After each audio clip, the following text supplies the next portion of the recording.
guys, welcome back to our YouTube channel. నేను మీ దివ్యాలాది, మీరు చూస్తుంది దివ్యాలాది వ్లాగ్స్. మా ఇంట్లో వాళ్ళకి సడన్ సర్ప్రైజ్ ఇవ్వడానికని ముంబై నుండి మా ఇంటికి వెళ్తున్నాను. సో ఏంటంటే వాళ్ళకి కాల్స్, మెసేజెస్, స్టేటస్లు అలాంటివి ఏం పెట్టకుండా డైరెక్ట్గా ఇంటికి వెళ్తే వాళ్ళ రియాక్షన్ ఏంటో చూద్దామని అనుకుంటున్నాను. కానీ జరిగింది ఏంటంటే ఇంటికి వెళ్ళేసరికి మాత్రం ఫోన్ అనేది స్విచ్ ఆఫ్ అయిపోయింది. వీడియో అనేది తీయలేకపోయాను.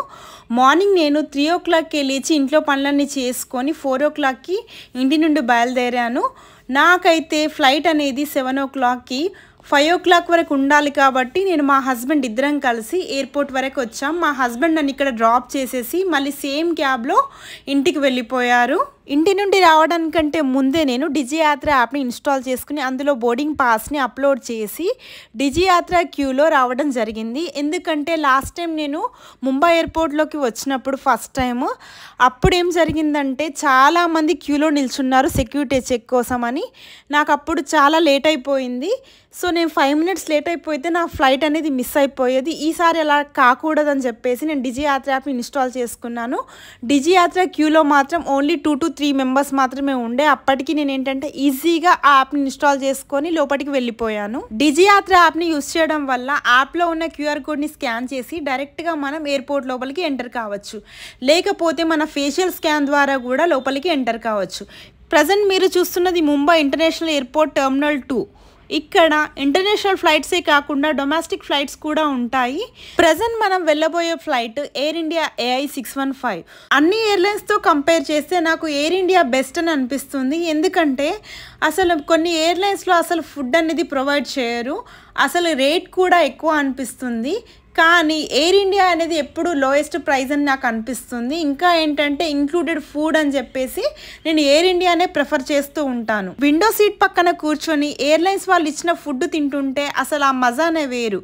కానీ నాకు మాత్రం ఈసారి మాత్రం విండో సీట్ అనేది రాలేదు. విండో సీట్ రాకపోయినా కానీ వీళ్ళు ఇచ్చే ఫుడ్ బాగుంటే పర్వాలేదని కాంప్రమైజ్ అయ్యాను. అప్పుడే మనకి ఫుడ్ వచ్చింది.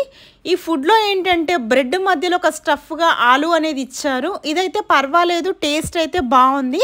కప్ కేక్ విషయానికి వస్తే మాత్రం చాలా టేస్టీగా ఉంది, రుచి మాత్రం అదిరిపోయింది. కప్ కేక్ని తింటూ మేఘాలను చూస్తూ మనం ప్రయాణం చేస్తుంటే చాలా హ్యాపీగా అనిపించింది. ముంబై నుండి హైదరాబాద్ రీచ్ అవ్వడానికి నాకు 1.5 hour టైం పట్టింది. సో చూడంగానే ఫుడ్ తింటుంటే నాకు అసలు టైమే తెలియలేదు. చూడంగానే మనం హైదరాబాద్ ఎయిర్పోర్ట్కి వచ్చేసాం. హైదరాబాద్ ఎయిర్పోర్ట్ చూసారా ఎంత విశాలంగా ఉందో. బయట చూడడానికి చాలా క్లౌడీగా ఉంది. ముందు జాగ్రత్తగా నేను వచ్చేటప్పుడే నా బ్యాగ్లో ఒక అంబ్రెల్లా రెయిన్ కోట్ను పెట్టుకొని వచ్చాను. ఎందుకంటే వర్షం పడితే నానిపోతామేమో అన్న భయంతో. కానీ ఇక్కడికి వచ్చేసరికి మాత్రం వర్షం అయితే ఏం పడలేదు, చూడడానికి మాత్రం అలా కనిపించింది. నేను బయటకు వచ్చేసరికి 1/2 hour టైం పట్టింది. ఎయిర్పోర్ట్ నుండి JBSకి వెళ్ళి మళ్ళీ అక్కడ నుండి నేను మళ్ళీ వేరే బస్ ఎక్కి ఇంటికి వెళ్ళేసరికి నాకు 9 o'clock అయింది. చాలాసార్లు అనిపిస్తుంది మాకు ముంబై నుండి డైరెక్ట్గా మా హోమ్ టౌన్ వరకు ఒక ఎయిర్పోర్ట్ ఉంటే బాగుండు అనిపించింది. మా ఊర్లో ఎయిర్పోర్ట్ రావాలంటే ఎంత టైం పడుతుందో మాకే తెలీదు, ఎన్ని సంవత్సరాలు పడతాయో కూడా తెలీదు. సో మీకు నా వీడియో నచ్చినట్లయితే లైక్ చేయండి, షేర్ చేయండి, సబ్స్క్రైబ్ చేయండి. Thanks for watching this video. See you in next video. Bye.